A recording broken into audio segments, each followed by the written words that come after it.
Tama naman yun. Baka magtago din eh. Ha? Ikaw ba? Mag-date ka pa ba? Ikaw ba? Kung may makipag-date sa'yo. Hindi, totoo. Makikipag-date, mapapaalam ka ba sa mami mo, sa pamilya mo? Siyempre, kailangan alam sa bahay. Hindi porke 30 na ako, hindi tayo nagbibigay respeto sa ating mga magulang. Good answer, good answer, good answer, ha?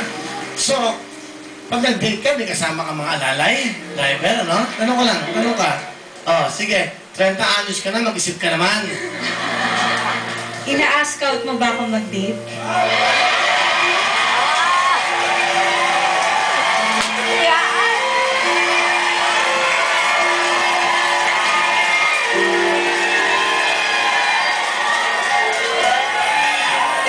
Gusto mo? Hindi, gusto mo. Date, kasalan eh.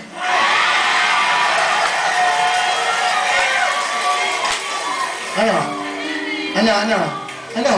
Date pa. Sa edad natin, 50, 30. Edad nakakasal na yan.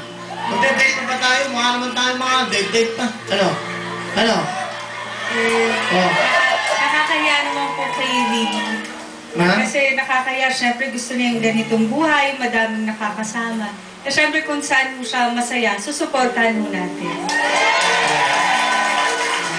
Eh kung sa'yo ko maging masaya? Ha? Kaya, sa'yo ako maging masaya. Ano? Eh paano yung mga iba?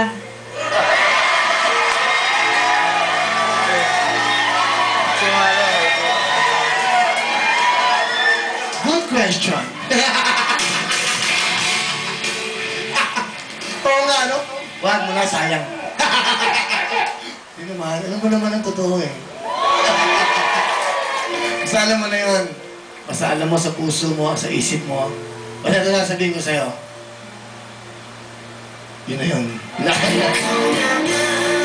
Dahil nagpapakinig lang kami kasi nakakatuwa. Hindi ba kayo nanditira 30 anos, 50 anos? Para ba natin si Mami Pang?